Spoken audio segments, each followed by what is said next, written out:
그가 이르되 그러면 너희의 말과 같이 하리라. 그것이 누구에게서든지 발견되면 그는 내게 종이 될 것이요 너희는 죄가 없으리라. 그들이 각각 급히 자루를 땅에 내려놓고 자루를 각기 푸니 그가 나이 많은 자에게서부터 시작하여 나이 적은 자에게까지 조사하매 그 잔이 베냐민의 자루에서 발견된지라. 그들이 옷을 찢고 각기짐을 나귀에 싣고 성으로 돌아가니라. 안녕하세요. 박한성 목사입니다. 김현정의 뉴스쇼에서 오은영 박사와 대담을 나눈 내용을 보았습니다. 한 30대 환경미화원이 부동산에 투자해가지고 외제차를 산 거예요. 그래서 그거를 타고 출근했더니 이 환경미화원을 해고하라는 민원이 엄청 쏟아졌다고 합니다.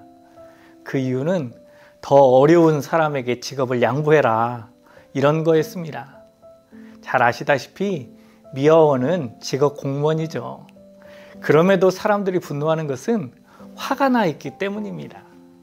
오은영 박사의 이야기를 빌자면 이런 분노를 쏟아내는 사람들 중에는 자신을 위해서, 자신의 가족을 위해서, 자신의 가족을 사랑하기 때문에 자신과 자신의 가족의 생존을 지키기 위해서 여러 가지 노력을 했음에도 불구하고 생존권의 위협을 받다 보니까 마음 안에서 억울함과 분노가 가득 찬다고 합니다.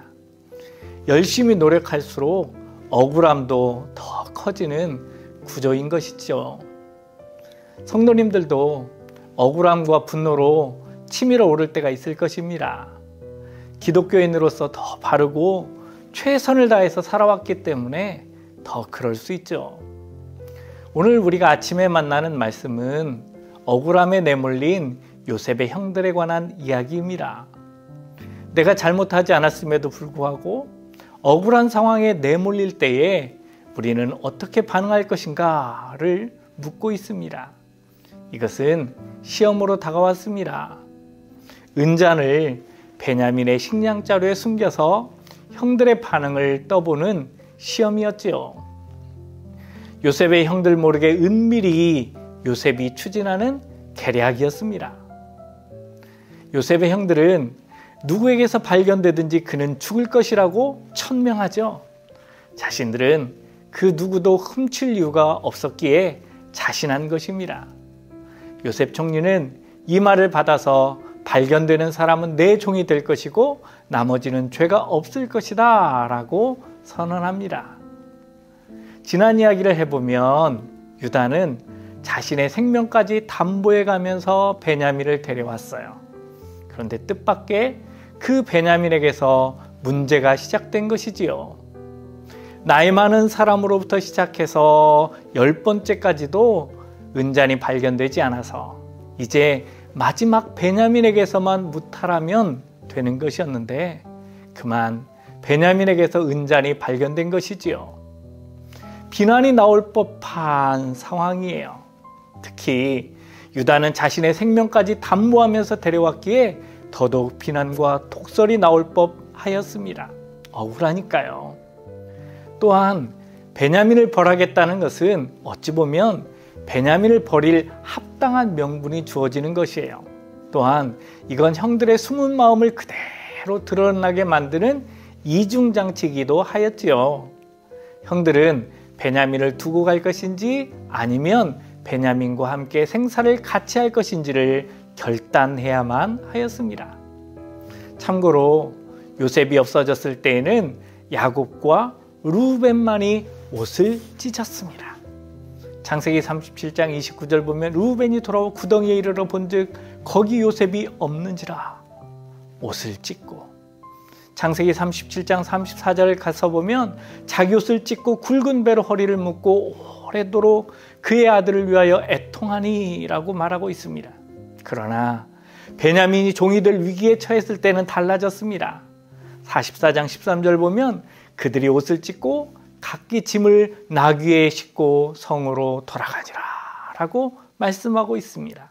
그렇습니다. 그들이 옷을 찢었습니다. 10명의 형들 모두 옷을 찢은 것이죠. 10명이 한결같이 감당할 수 없는 큰 슬픔으로 인식하고 있는 것이에요. 전에는 라헬과 레아, 빌하와 실바로 나뉘어졌었습니다. 그러나 이제는 베냐민의 아픔 앞에 하나가 되고 있는 것이지요. 10명의 형들은 요셉 때와는 다르게 의로움으로 억울해하고 분노할 수 있었습니다. 그러나 그들은 억울해하거나 분노하는 대신에 아픔과 슬픔을 선택했습니다. 베냐민은 요셉과 함께 라헬의 소생이에요. 그러니까 요셉은 자신 때와 동일한 환경을 만들어서 자신을 팔았던 형들이 베냐민에 대해서 어떻게 반응하는지를 살펴보는 것이었죠. 그때는 편애로 인한 억울함과 분노가 있었지만 지금은 잘못을 하지 않았음에도 누명씌움을 당하는 억울함과 분노가 있었어요. 그러나 요셉은 마냥 시험만 하지는 않았어요. 이 시험 속에서도 요셉의 형들을 향한 사랑을 우리는 엿볼 수 있어요. 1절 말씀에 가서 보면 요셉이 그의 집 청지기에게 명하여 이르되 양식을 각자의 자루에 운반할 수 있을 만큼 채우고 라고 말하고 있어요. 요셉은 그 자루에 채울 수 있는 최대치로 채우도록 명령하고 있는 것이죠. 사람의 작은 생각, 몸짓, 행동 하나하나가 사랑인지 아닌지를 알 수 있게 합니다. 요셉은 형들로 파멸과 복수에 이르는 시험을 한 것이 아니라 사랑의 마음을 담아서 시험하고 있는 것이에요. 요셉 자신도 억울하고 분노로 가득 찰 만한 사람이었어요. 그러나 그는 자신의 인생을 억울함과 분노로 채운 것이 아니라 사랑으로 가득 채운 것이지요. 사람이 살아가는 경쟁 사회 속에서 그 억울함을 분노로 표출하는 사람과 내면의 분노, 그러니까 우울로 스스로를 가두는 사람들을 참 많이 만나볼 수 있어요. 그러나 우리는 예수 그리스도께서 억울함과 분노할 수밖에 없는 그 기울어진 운동장에 십자가를 세우신 것을 기억해야 합니다. 우리는 머리에 띠를 띠고 주먹을 불끈 쥘 것이 아니라 함께 아파하고 함께 슬퍼하는 사랑의 사명자들이 되어야 합니다.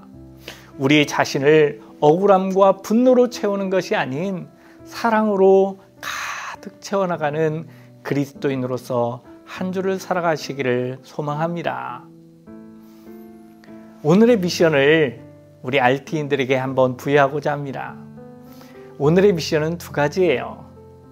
오늘 집회 10분 전에 도착하여서 집회를 위해서 기도해 주세요.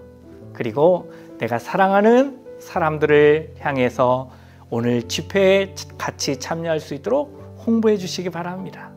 오늘은 버그마트 미션 강래우 대표께서 말씀을 전해 주십니다. 저녁 7시 50분 사랑의 기회를 꼭 붙잡으시기를 바랍니다. 기도하겠습니다. 사랑하는 주님, 감사드립니다. 11월의 한 주를 또 우리에게 허락하여 주시고 특별히 오늘부터 사명자로 한 달 살기 집회로 은혜의 길을 열어주시니 감사드립니다. 오늘의 말씀처럼 나의 의로움이 아닌 사랑을 붙들게 하시고 우리의 인생을 억울함과 분노가 아닌 사랑으로 가득 채우게 하옵소서. 이 한 주도 사랑의 사명자로서 살아가도록 인도하여 주옵소서.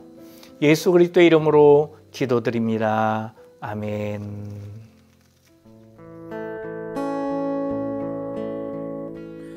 난 늘 생각해 너를 그게 왜인진 몰라도 난 늘 떠올라 내가 다른 생각을 하다가도 네가 환하게 웃을 땐 내 맘도 금세 밝아지고 내가 어려움 만날 때면 나도 그게 참 어렵더라. 그냥 그렇게 생각해봐. 이게 하늘의 맘이라고. 사랑이란 걸 지어서 우리 맘에 심은 그 사랑, 난 늘 걱정돼. 내 걱정도 적지 않은데 네가 잘 되면 좋겠어. 정말 그러면 좋겠다. 그냥 그렇게 생각해봐.